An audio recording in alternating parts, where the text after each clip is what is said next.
Nobel শান্তি পুরস্কার রবীন্দ্রনাথের। কবিগুরুর গুণগানে তথ্য বিভ্রাট নীতিনের। শান্তির জন্য নোবেল পান রবীন্দ্রনাথ ঠাকুর। বঙ্গ সফরে এসে এ হেন মন্তব্য করলেন কে? বিজেপি সভাপতি। ফের বঙ্গ মনীষীদের অপমানের অভিযোগ তৃণমূলের। मैं कह सकता हूं जिस कवि गुरु ने इस राज्य को ही नहीं पूरे देश को शिक्षा की नई पद्धति दी, जिसके लिए नोबेल शांति पुरस्कार दिया गया, वैसे आज रविंद्रनाथ ठाकुर जी को भी स्मरण कर रहा हूं, क्योंकि आज इस भूमि ने हमेशा अपने योद्धाओं के माध्यम से यहाँ के लोगों को एक नई ऊंचाई दी है। বিজেপি যে রবীন্দ্রনাথকে নোবেল শান্তি পুরস্কারই দেবে, এটা না দিলেই আমি অবাক হতাম। কারণ যারা বাংলার মাটি জানে না, এর আগে তারাই বলেছিল যে রবীন্দ্রনাথের জন্ম শান্তিনিকেতনে। আসলে বাংলা এবং বাঙালি মনীষীদের অপমান করাটা বিজেপি দেওয়াজে দাঁড়িয়ে গেছে। প্রথম কথা, রবীন্দ্রনাথ সাজতে হবে কেন? গত বছর ভোটের সময় আলকাল্লা পরে বড় দাড়ি রেখে একজন নিজেকে চোলায় চোলায় বাজবে জয়ের বেরি শুনিয়েছিলেন, বাংলার মানুষ প্রত্যাখ্যান করেছিল। আর এবার তো রবীন্দ্রনাথ গান গাইলে এফআইআর করার হুমকি দিচ্ছেন। সেই বিজেপির রবীন্দ্রনাথ প্রেম যে এহেন হবে, এটা বলাই বাহুল্য। এসআইআর মমতা বন্দ্যোপাধ্যায় সুর সপ্তমে। বুধবার সুর চড়ালেন সিঙ্গুর থেকে, সোমবার যাচ্ছেন দিল্লিতে নির্বাচন কমিশনের অফিসে।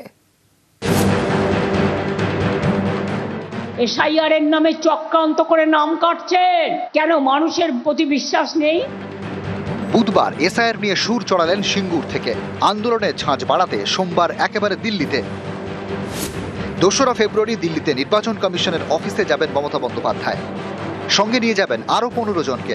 পশ্চিমবঙ্গে এসআইআর আতঙ্কে মৃত্যুর অভিযোগ করেছে এমন কয়েকটি পরিবারের সদস্য মমতা বন্দ্যোপাধ্যায়ের সঙ্গে দিল্লি যেতে পারেন। আগামী সপ্তাহে দিল্লি, তার আগে এদিন সিঙ্গুরের সভা থেকে সুর সপ্তমে। এসআইআর এর নামে চক্রান্ত করে নাম কাটছেন কেন? মানুষের প্রতি বিশ্বাস নেই। এত মানুষের মৃতদেহের ওপর জবাব দিতে হবে, কে দায়ী?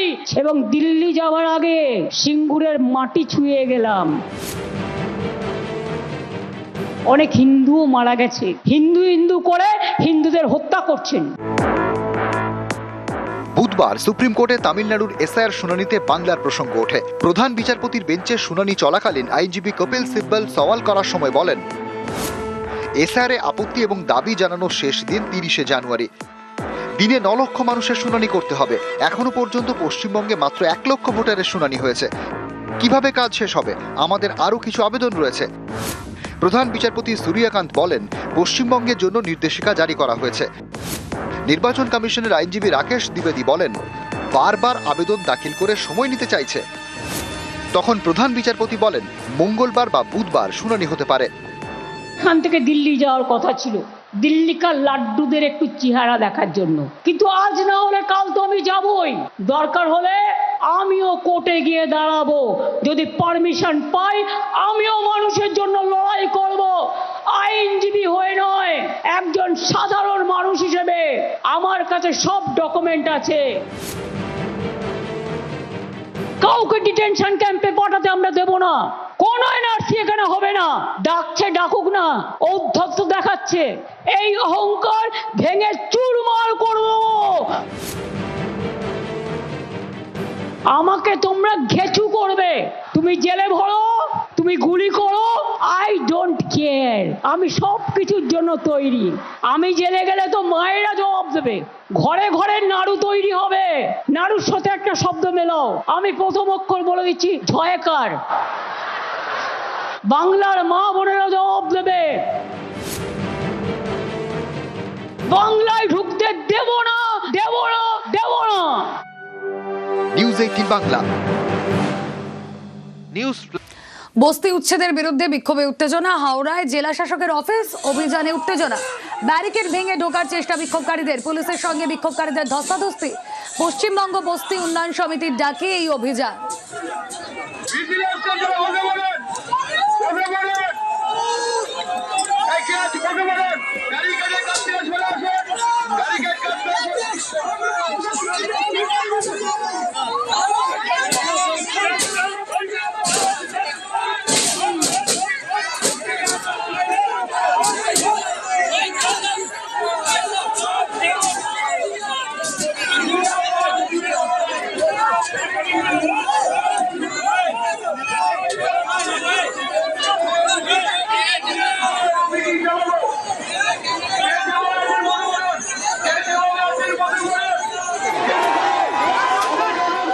বস্তি উচ্ছেদের বিরুদ্ধে অভিযান, হাওড়ার জেলা শাসকের অফিস অভিযানে উত্তেজনা।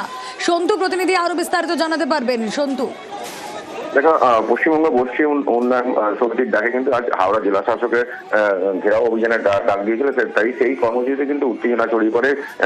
বস্তি উন্নয়ন সমিতির ডাকে যে কর্মী সমর্থকরা জড়ো হয়েছিল, সেই সময় হাওড়া জেলা শাসকের অফিসে তারা মিছিল করে ঢোকার চেষ্টা করলে পুলিশ তাদেরকে বাধা দেয় এবং সেখানেই কার্যত পুলিশের সঙ্গে ধস্তাধস্তিতে জড়িয়ে পড়ে কর্মী সমর্থকরা এবং তারপর কার্যত ব্যারিকেড ভেঙে যখন ঢোকার চেষ্টা করে তখন পুলিশের সঙ্গে ধস্তাধস্তি, তারপরেই তারা কিন্তু ব্যারিকেডের উপরে বসে বিক্ষোভ দেখাচ্ছিলেন।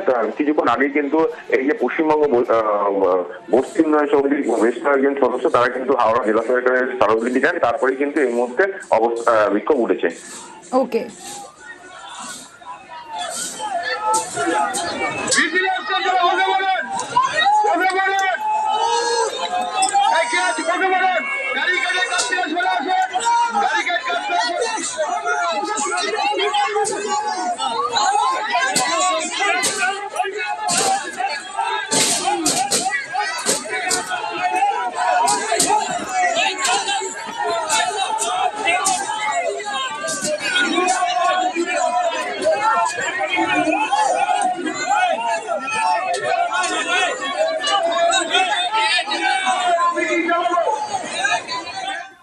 আরামবাগের খানাকুলে নতুন রেল লাইন, ভোটের আগে খানাকুলের রেল লাইন সার্ভে ছাড়পত্র, সমীক্ষার জন্য 81 লক্ষ টাকা বরাদ্দ রেল মন্ত্রকে। আরামবাগ খানাকুল 27 কিলোমিটার রেল লাইনের সার্ভে। ভারতের প্রথম রেলযাত্রী রাজা রামমোহন রায়, রামমোহনের জন্মভূমি খানাকুলে, তাই নতুন রেল লাইন। পুরসুরার রসুলপুর জঙ্গলপাড়া হল স্টেশনের ছাড়পত্র। দীর্ঘদিনের দাবি পূরণে খুশি খানাকুল ও পুরসুরাবাসী।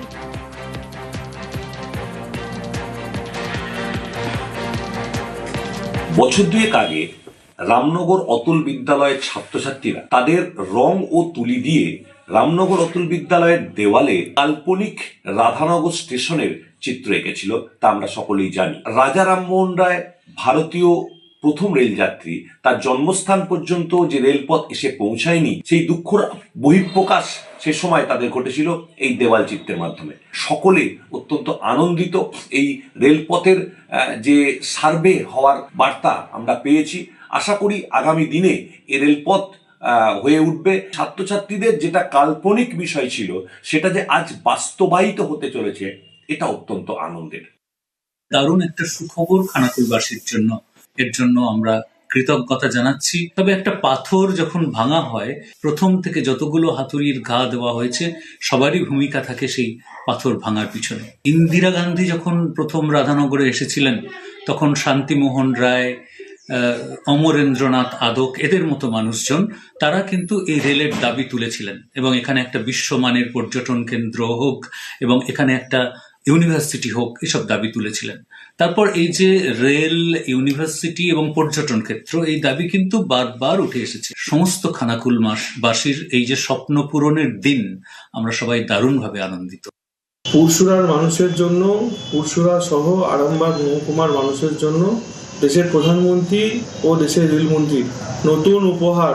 দিল্লি গিয়েছিলাম যে আর্জি নিয়ে, যে রসুলপুর জঙ্গলপাড়া হল স্টেশন পুরসুরার মধ্যে, এবং রাজা রামমোহন রায়ের যে জন্মস্থান পুরসুরা বিধানসভা, আরামবাগ থেকে সেই রেল লাইনকে সার্ভে করে কাজ শুরু করার জন্য আমি মাননীয় প্রধানমন্ত্রী এবং মাননীয় রেলমন্ত্রীকে অনেক অনেক ধন্যবাদ জানাই যে ওনারা আমাদের ডাকে সাড়া দিয়ে আজকে স্যাংশন করেছেন এই দুটো রেলের কাজ। সিঙ্গুরে মানবিক মুখ্যমন্ত্রী তিনি রেলের কথা উল্লেখ করেছেন। উনি তৎকালীন রেলমন্ত্রী ছিলেন। তারকেশ্বর বিষ্ণুপুর রেল লাইন তিনি পাস করেছিলেন এবং উদ্বোধনও করেছিলেন। রাধানগর ভারতবর্ষের প্রথম রেলযাত্রী সেই রাজা রামমোহন রায় খানাকুল রাধানগরের জন্য তিনি সেই সময় সার্ভের টাকাও দিয়েছিলেন। তাই যে মানবিক মুখ্যমন্ত্রী যেসব প্রকল্পগুলো করেছিলেন, যেগুলো পাস করেছিলেন, 4/6/2012-তে আমরা দরখাস্ত করেছিলাম যে বলগুন্ডি হল স্টেশনে, সেটা ওয়েবসাইটেও উঠে গেছিল যে বলগুন্ডিতে হল স্টেশন হবে। যে আমাদের মমতা বন্দ্যোপাধ্যায় যে স্কিমগুলো করেছে, সেই স্কিমগুলো আপনারা শুধু কপি করছেন।